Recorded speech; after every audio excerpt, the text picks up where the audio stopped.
What's up everyone, we are back today with another quick and easy farming strategy, and one I do every league and also make a video about.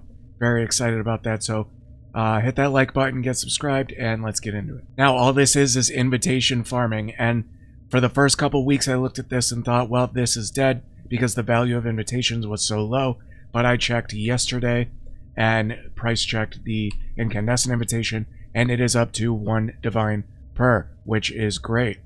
So I waited another day and I looked it up this morning just to make sure it wasn't a fluke, and for sure it is still 1 divine, which is perfect. So that invitation is to fight the Searing Exarch. What you're going to need is to unlock this red button on your map device.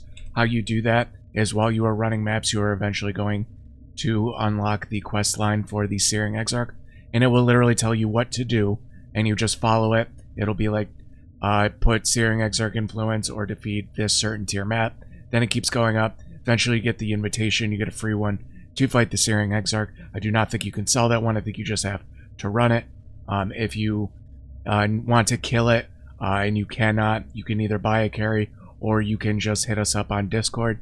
We have a Safe on Talk Discord, link in the description, and if I am on, I'll gladly run in and kill him for you. Now what it unlocks is you will see that there are notches around the outside of this circle. When you complete a map, we'll get to that in a second, you are going to fill this notch. Once it gets halfway point, if you kill the boss of the map, it drops a smaller invitation to fight the kind of Searing Arcs mini boss, which you will know if you have done the quest line what that is. And once you fill it all the way and defeat the boss, you will drop a incandescent invitation. Now the trick to this is you do not need to kill the map boss. You only have to get the Searing Exarch monsters to spawn, and it counts as progress. So you can rip through these very fast. For the Atlas tree, all you need, and what I suggest, technically all you need is Baptized by Fire, and you don't even need this. What this does is it give you a 10% chance to award double progress towards encountering the Searing Exarch.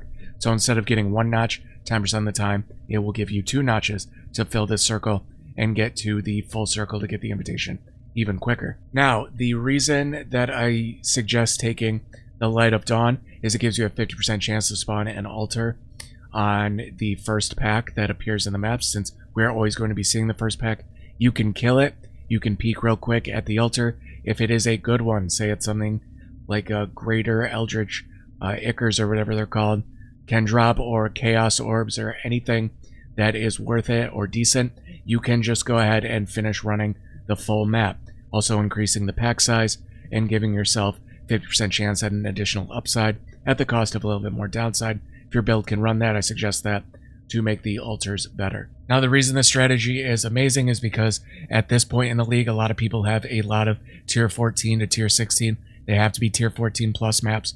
You cannot run Searing Exarch influence on a map unless it is tier 14 and plus or higher. So you need that, but also it works with any junk map, even if it is white. You can see I've been over sustaining maps, and a lot of people in the comments are going to say, why don't you just sell these maps for like 30 a divine on like TFT, or just selling them in general? And that's because selling, trading and doing stuff on TFT or third-party websites, people are not a big fan of, and I do not blame them. It sucks. Not to mention, I remembered I had Crimson Temple, which is usually a relatively sought-after map, for 1 divine for 30 of them, and I've had this up for probably about 4 or 5 days now, and I haven't even gotten a sniff at this offer. So obviously I would have to raise this, and with the 10% of Baptized by Fire, you're getting an invitation worth 1 divine about every 25 maps. Now, do I suggest doing this as a large-scale farming strategy? Not really. You can if you want. I suggest only really doing this unless, you don't think it's going to burn you out. When you just need a quick divine or 2 and you have a lot of trash maps in your inventory. Now you could go on a bulk selling website like the TFT Discord, say give me all your T14 plus trash maps, don't really care, just can't be corrupted with a reflect or something that physically makes you incapable of killing the monsters, and you can get them maybe for 2 or 3 chaos a piece and still make decent profit with this. But I usually tell people, no, just do this to get a couple divine, to get your build going. Maybe you're a couple divine short on an item you want, and I have 15 minutes to grind out these 2 divines just to finish that up. So what do you do? Well, I'm going to run this Crimson Temple map. You go in, peek at this. This is going to be annoying for people if, there are certain things your build isn't strong enough to do. It doesn't really matter to me. You could take a quick peek at that.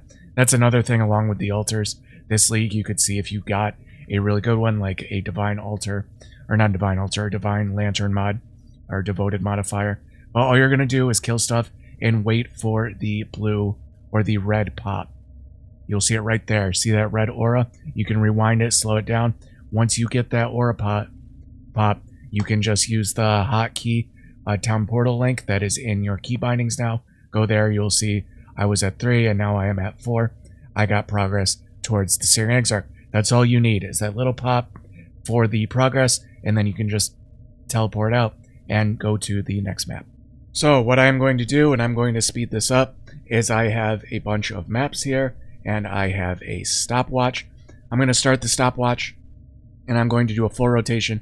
Now I already have 4 points into this, so what I'm going to do is I'm going to get the invitation, and then I'm going to do 4 more notches just to keep it accurate on the time it takes to do a full rotation. So let's start the stopwatch, see how quickly I can do these, and let's go. Running these white maps till our eyes bleed.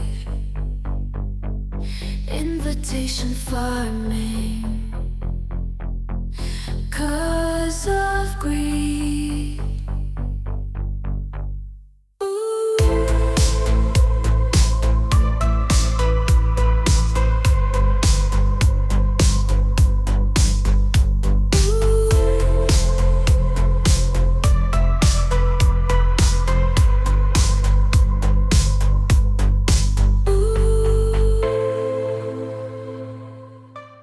And time. 10 minutes, 15 seconds. Full rotation. I even screwed up once. Accidentally went back through a portal. Going back to into the map when I didn't mean to. But yeah, I did 1 full rotation in about 10 minutes, 15 seconds. Got the invitation and then got the 4 notches because, again, I started 4 ahead. So I'm not a mathematician, but I'm pretty sure at 10 minutes, 1 divine, that is about 6 divine an hour.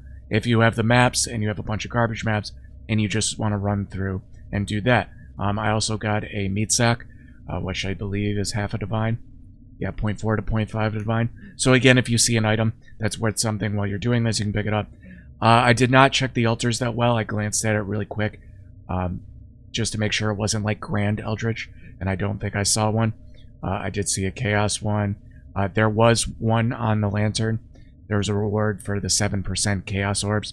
If I wasn't just trying to see how quickly I could do it, I would probably have run that map, and you should too, to get some extra Chaos and some extra currency. But yeah, if you're just running a bunch of junk maps, you're looking at about 6 divine per hour. So if you were selling these, I have 2, I believe. So if I was going to Eldritch, get these, I could put these in a tab and say 1 divine, and then hopefully they would sell. Now a cool trick is if you want it to send the trade API quicker, you can go to the menagerie and it'll automatically refresh your trade and put it on the trade site. So if you want to make a quicker trade, if you have something at, I'll probably hope I don't have D&D mode on. If you want to make a quicker trade, you can always do that and get it on the trade site a little bit quicker by sending the API back to the trade website. But that's basically it, guys. If you need a quick couple of divine, or if you have a bunch of trash maps, you want to get, 5 to 10 divine in like a little over an hour, you could just keep running this, see the pop, exit the map, open the next one, keep doing that. Once you get 1 away from here, as you see, it doesn't have to be fully there, you can just get 1 away. So you have 1 notch to be filled. When you kill the boss, that is when it'll drop. If you forget and you're moving too quickly and you fill the circle, it does not reset. It will stay right here at full until you kill the boss and get the invitation. So there's no way to skip it. Now, if you die at the boss and he drops the invitation and that was your last portal, which would be really, really shitty luck, but you cannot go in there, it will reset. You missed that invitation. So don't be stupid when you're going to get the invitation and you know it's going to drop from the boss. Make sure when you kill the boss, something on the ground isn't going to kill you. Or something like that, so something to look forward to. But anyways, guys, that is the video. Leave a comment, like, and subscribe. It helps the channel a ton. Make sure you get followed over on twitch.tv/SafeOnTalk, where I'm streaming all the time. And make sure you join the Discord and come hang out with us. We're always talking about builds and things coming out and stuff like that. Anyways, guys, thanks for tuning in, and we'll catch you on the next one.